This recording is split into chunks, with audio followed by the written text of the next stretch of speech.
कुछ यज्ञ से हटकर सवाल है रामायण से। राम जी और बाली का देखा जाए, अगर राम जी सहस्त्र बालु शक्तिशाली थे तो बाली का वध उनको छिप करके क्यों करना पड़ा? कोई अधर्म नहीं था। उन्होंने बताया भी ना कि तुमने अनुज वधु भगिनी सुत नारी सुन सठ कन्या सम ये चारी इन्हें कुदृष्टि विलोकत जोई ताहि बधे कुछ पाप न हुई। रामचरितमानस में ही उसका उत्तर है। तो अनुज वधु क्या होती है? छोटे भाई की पत्नी, भगिनी बहन, पुत्र वधु, ये चारों एक समान मानी जाती हैं। तो उनके साथ जब उसने किया था तो भगवान ने उत्तर दे दिया। रामचरितमानस का उत्तर तो उसी में है। तो ऐसे को छिप करके मारा, खुल करके मारा, इसका क्या वहाँ प्रयोजन है? जैसे कि कहा जाता है कि उनमें ये सब चलता है ऐसा कि अनुज की पत्नी को, भगनी को, अगर उनमें सब चलता है तो फिर नीति क्यों समझा रहे थे कि मैं वैरी सुग्रीव प्यारा? तो फिर सुग्रीव क्या किया था? उनका आज्ञा का पालन किया। और इन्होंने क्या किया था? जब जानते हो कि भगवान ही हैं, पत्नी समझा रही थी ना, तारा जो बाली की पत्नी, उसने कहा था कि भाई ये साधारण लोग नहीं है, इनसे मत लड़ो। तो उन्होंने पत्नी की बात नहीं मानी। वो तो धर्म से आई थी ना। तो जब पत्नी के रहते हुए तुम किसी पत्नी का सेवा, आसुरी वृत्ति में ऐसा नहीं, अपहरण वाला विधान उनमें है। लेकिन किसी भी असुर ने, किसी भी राक्षस ने किसी स्त्री का अपहरण किया तो बलात्कार नहीं हुआ है। बलात्कार शब्द कहीं है ही नहीं है रामचरितमानस से लेकर किसी शास्त्र में। ये बलात्कार शब्द अब निकला है। जो अब रावण जो पैदा हुए हैं कि एक का अपहरण करेंगे तो 4 ठूस के पीछे लग जाते हैं। और बाली ने या रावण ने बहुत सारी स्त्रियों का अपहरण किया है, लेकिन बलात्कार शब्द कहीं आया है क्या? अगर उनकी इच्छा नहीं हुई तो उसने उनका स्पर्श भी नहीं किया। आवाज़ क्या हो रहा है? तो ये समय क्या दोष। असुर भी नियम का पालन करते थे। आज के असुरों से वो असुर ज़्यादा अच्छे थे, क्योंकि अपहरण मात्र ही करते थे, बलात्कार जैसा शब्द नहीं था। आजकल के असुर क्या कर रहे हैं आप तो देख रहे हैं ना। तो ये क्या, ये तो अशास्त्री नहीं है, ये तो असुर नहीं है। और वो भी कोई असुर नहीं थे, वो भी अच्छे अच्छे खानदान में पैदा हुए थे। तो आचरण से असुर सुर बनते हैं। सुर का मतलब क्या होता है?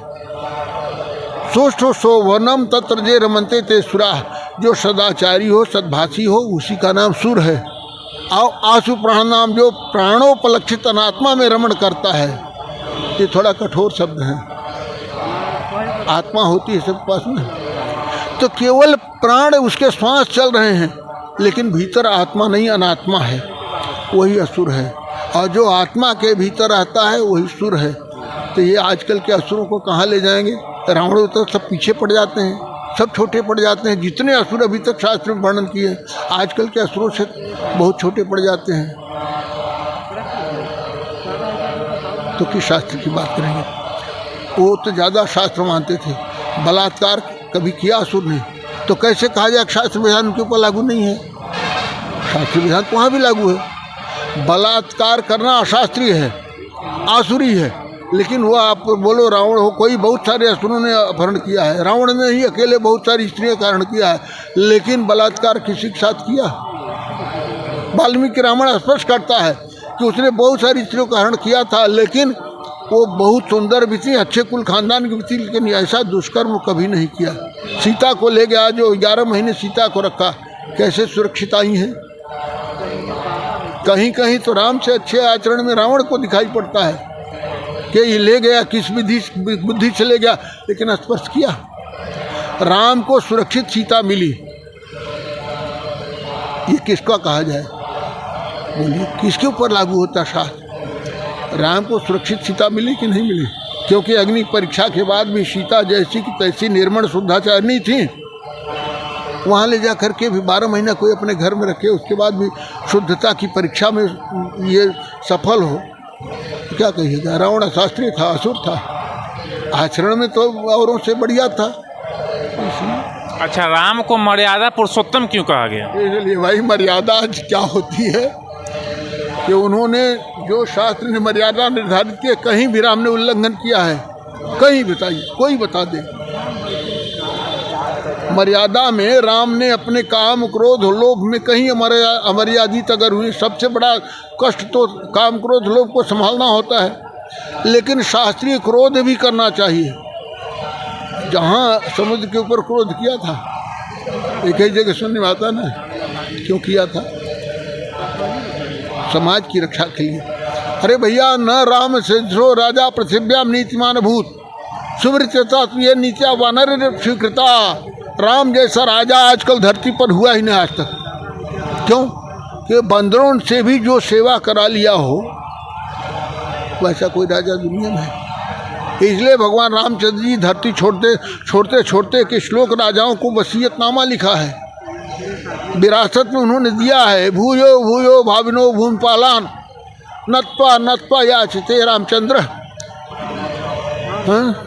कहते हैं कि धर्म सेतु नारायणम काले काले पालनियो भोधी।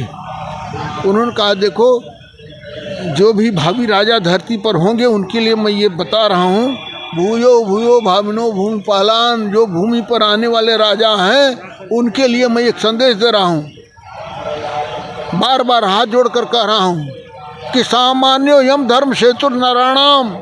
ये धर्म जो है क्या है? सेतु है, पुल है। किसी नदी पर या कहीं भी जब जोड़ने, दोनों किनारों को जोड़ने के लिए क्या बनता है? समुद्र। तो कहा धर्म क्या है? ये सेतु है। इस धर्म सेतु का पालनियो बहुत भी, बार बार उन्होंने कहा कि इसका पालन करना। तो जो राजा धर्म का पालन करता वही राजा है, जो अधर्म करता है वो राजा नहीं हो सकता है। इसलिए राम राज्य की कल्पना हमारे भारत वालों भी किया था ना। आज़ादी के पहले बड़े नारे लगे थे, राम राज्य कायम हो। तो कौन राज्य कायम हुआ है? हमको लगता है अगर ढंग से जांच होगी तो 90% तो जेलें मिलेंगे। यही राम राज्य है। तो राम राज्य की बात करना ऐसे लोगों के बीच में बेईमानी है, ये राम का अपमान है।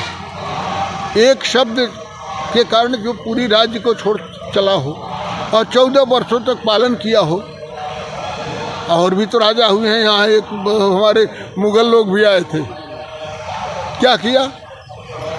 3 भाई को काट करके और बड़े भाई की मुड़ी बाप को दे दिया, थाली में परोस करके, और बाप को जेल में डाल दिया।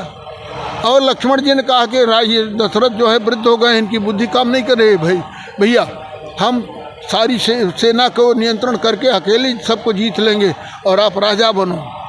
तो उन्होंने लक्ष्मण को डांटा है कि लक्ष्मण, अहम ही बचना त्राग्यो पते मत पाव के भक्ष्यम विषम तीक्षम पते चरणवे न शक्ति पितुर्वाक्यम समतिक्रम। तुम वाल्मीकि रामायण का लक्ष्मण, पिताजी के वचन से मैं समुद्र में कूद सकता हूँ, अग्नि में प्रवेश करता हूँ, लेकिन पिता के वचन को टालने की क्षमता मेरे अंदर नहीं है। इसको राम कहते हैं, इसको राम नहीं कहते हैं। लूट मार के लिए अभी क्या क्या झगड़ा चल रहा है सब तो दिखाई पड़ रहा है ना। कुर्सी के लिए क्या क्या नहीं कर रहे हैं, कितने झूठ कितने बवाल नहीं कर रहे हैं। त्याग हो तो राजा है, सबसे बड़ा राजा वही हो जो त्यागी हो। अपना पाप छिपाने के लिए और धन बढ़ाने के लिए जो ये युद्ध हो रहा है, और ऊपरी बातें राम राज सब चाहते हैं। राम राज तो था, लेकिन राम के भक्तों पर गोली चला दिया। राम राज्य के लिए क्यों चलाया था? 500 बरस तक तंबू फटा, तंबू भी बदलने के लिए सुप्रीम कोर्ट से आदेश लेना पड़ता। उन्हीं राम के राज्य की बात करना, ये क्या यहाँ उनका अपमान नहीं है? वैसा राजा जब धरती पर हुआ नहीं और राम राज्य की बात करते हैं भैया,